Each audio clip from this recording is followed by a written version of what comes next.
तो आप दोनों कैसे फिर मिले भाई? हम कैसे मिले? वो मैं बताऊं आपको। 92 कुछ है जो वो बताना चाह रही थी, आप छुपाना चाह रहे हैं? 93 में अच्छा। 92 या 93 में देखिए, कुदरत का एक निज़ाम है। जी जी। कुदरत ने कोई ऐसे जैसे सेटिंग्स हैं अल्लाह जी। की। बाज़-औक़ात बड़े-बड़े इम्तिहान भी डाल देती है आपको इंसान पता है को। कि बसंत कैसे मनाई जाती थी लाहौर में, कैसे बड़े। मेरे घर में एक बसंत का जश्न हो रहा था। बसंत थी 92 या उफ 93, क्या दिन थे, है ना? 92 93।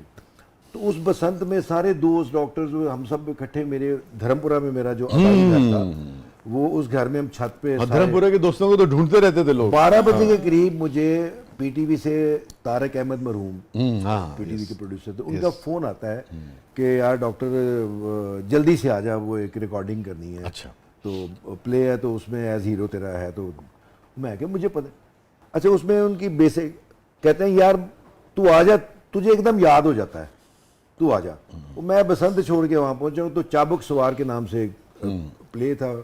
मैंने जाके जब सेट पे गया हूँ, मुझे नहीं पता कौन, क्योंकि मैं तो वैसे ही गया एज हीरो चला गया। मैंने बताया ये करना है, मैंने कर लिया, बैठा।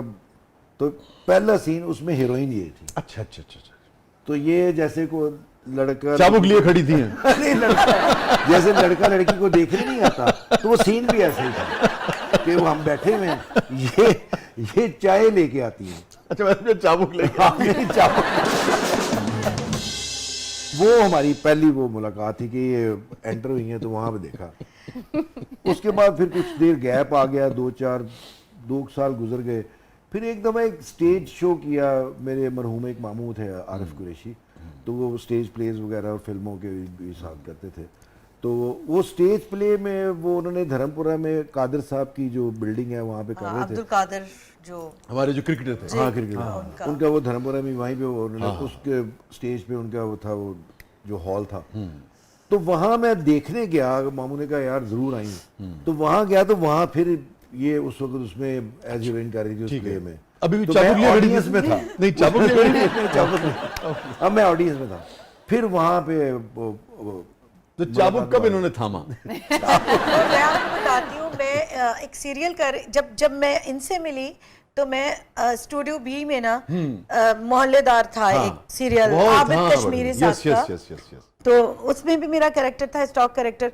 तो इधर इनके भी प्ले में अचानक से कोई नहीं थी हीरोइन। तो अचानक से मुझे कहा कि तुम जल्दी से, मैंने कहा मेरे पास तो मतलब कपड़े ही नहीं है, वो तो सारे इस सीरियल को। उन्होंने कहा कोई बात नहीं, तुम इसी में ही कर लो, अभी डॉक्टर साहब आए। मैं कहा भाई कौन डॉक्टर साहब? अचानक से एक आर्टिस्ट आया। तो मैं भी अपनी वो वाली रिकॉर्डिंग छोड़ के, इधर सेट छोड़ के उधर गई थी, उधर स्टूडियो में। इस तरह करके हम मिले थे। और स्टेज पे हुआ कि उन दिनों एक जन्म की मैली चादर ड्रामा सबसे पहला स्टेज प्ले अफजाल साहब का, मैं उसमें भी थी। वो पता नहीं 2 साल चला था मेरा ख्याल है, बहुत चला। तो बस अभी वो नया खत्म हुआ था, तो उसके फौरन बाद मैंने ये वाला प्ले किया था। तो फिर मुझे शायद मिल गए। फिर मैं कहा दोबारा मिलने का मतलब है कि मिलना है हमेशा, हमेशा रहना है। शादी 2006 में हुई, ये बातें 90s की हैं। जी जी। आप कह रही थी 92 में आपको भी पसंद आ गए, इनको भी पसंद आ गए। हाँ। फिर 90 यानी कि बसंत उरूज पे हुआ करती थी। 93 बसंत बंद हो गई मुल्क में, 2006 आ गया, मगर आपने शादी नहीं की। ये गरीब बात है, इसकी क्या वजह? भाई तब डॉक्टर थे, नए डॉक्टर थे, इधर डॉक्टर्स उधर डॉक्टर्स, इधर अच्छा डॉक्टर नहीं है कहना चाह रही। हंगामे मजे। तो मैं जब जाती थी, इधर बैठी हुई हैं खवातीन, उधर खवातीन बैठी हैं, और बस बदल गए थे बनने के बाद। बदल नहीं गए, शाहिद बदल नहीं सकते। बहुत खालिस हैं, जैसे कहना चाहिए ना वर्ड कि खालिस हैं। शुरू से लेके आज तक मैंने खालिस ही देखा है। ठीक है, बदले हुए नहीं ये है। 92 से 2006 ये हो गए तकरीबन 14 बरस। लंबा गैप, इतना लंबा रोमांस ये कहते थे शादी कर लो, फिर मैं कहती थी नहीं, फिर मैं कहती थी कर लो, फिर ये कहते थे नहीं। तो इस तरह करके उतारा। कुछ तो है 14 साल में जिसकी पर्दादारी है। मैं ब्रेक से वापस आके जानने की कोशिश करूंगा। और फिर फातिमा साहब के पास पैकेज भी है यकीन। तो नाज़रीन स्टे विद अस, कहीं नहीं जाइएगा। छोटे से वक्फे के बाद वापस आते हैं। हम जरा मौका दे रहे हैं इनको कि 14 साल का जो गैप था, जो भी ये कहना चाहें याद कर लें, तो आज पता लग जाएगा। छोटे से वक्फे के बाद वापस आते हैं। हमारे साथ मौजूद है मोहतरमा नादिया सुल्ताना साहबा हमारे साथ मौजूद हैं, मोहतरम डॉक्टर शाहिद कुरैशी साहब। प्रोग्राम के अगले मरले में आपके लिए बहुत कुछ है, आप देख रहे हैं ज़बरदस्त।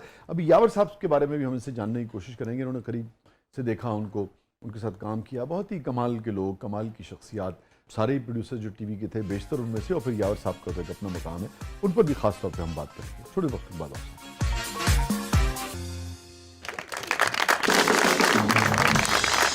वेलकम बैक नाज़रीन। ज़बरदस्त में एक बार फिर खुशामदीद। तो वो 14 बरस बीच में क्या हुआ जी?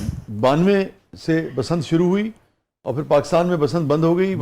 हाँ, शादी नहीं हुई, 2006 आ गया।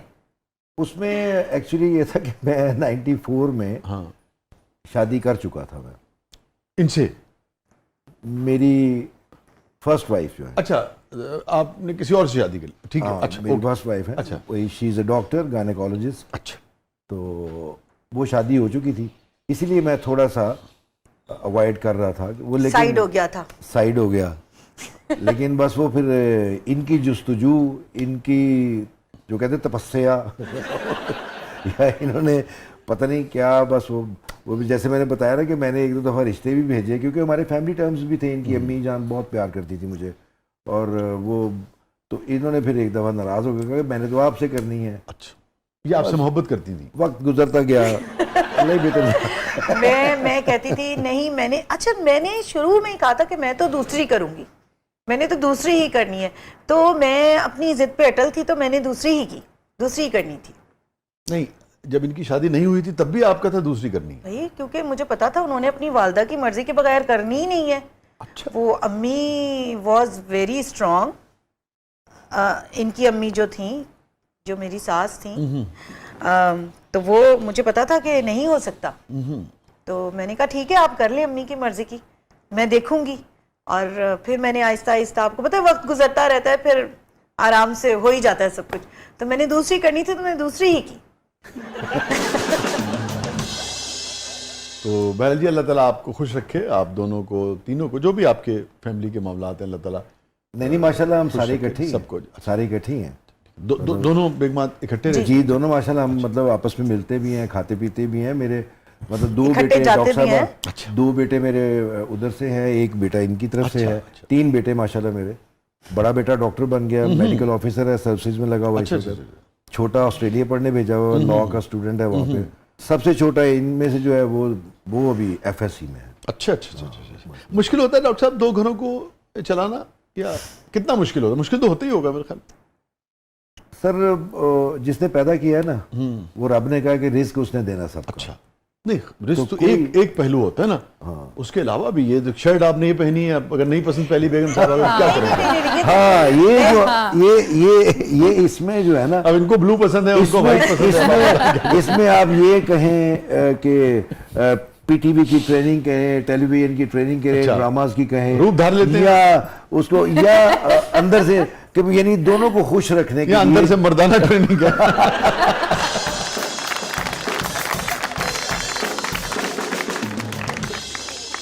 नहीं, लेकिन मैं आपको बताती हूँ, दोनों ही बेगमात माशाल्लाह बहुत अच्छी हैं। दोनों बहुत कॉम्प्रोमाइजिंग है, मैं भी और वो भी। और हम साथ बैठे होते हैं, साथ बातें करते हैं, साथ हंसते हैं। तो ना वो डॉक्टर साहब करती मिलके है, हंसते ना हैं?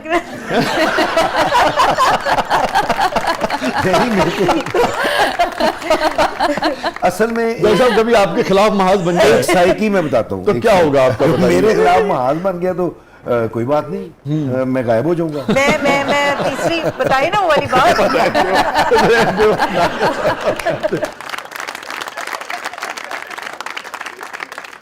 अल्लाह ताला बहरहाल जी आपको खुश रखे। और हम तो वैसे ही से डॉक्टर साहब को थोड़ा सा तंग करने के उसमें पूछ रहे थे, शर्ट का मामला और उसका मामला, तो वो इतना तंग कर ही लिया है, तो एक चीज़ और पूछ लेने दें कि ये जो तनख्वाह का मामला होता है, ये किस हिसाब से आप तकसीम करते हैं? तनख्वाह का मामला, वो हारी की तनख्वाह उसके पास ही है। अच्छा, नहीं, आपकी किसके पास है?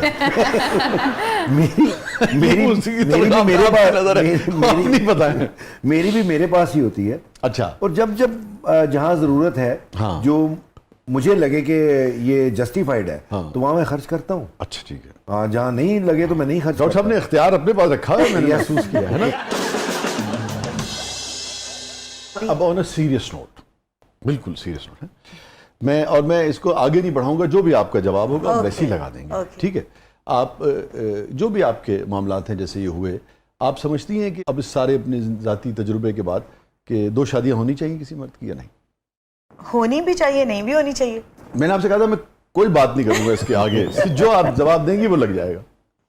देखिए, अगर होनी चाहिए ना तो फिर जो दूसरी शादी होती है ना, उन्हें बहुत ज़्यादा कॉम्प्रोमाइजिंग होना चाहिए, बहुत ज़्यादा डाउन टू अर्थ होना चाहिए। आप ऊपर रह के कभी भी कुछ नहीं मनवा सकते। दूसरी शादी से मुराद है जो दूसरी अहलियां हो, ये कह रही हैं आप? अच्छा, जैसे ही अपने आप को कह रही है ना। हाँ, मतलब मैं इसमें कुछ भी नहीं बोल रहा, मैं तो सिर्फ जो कहेंगी वो लग जाएगा बस।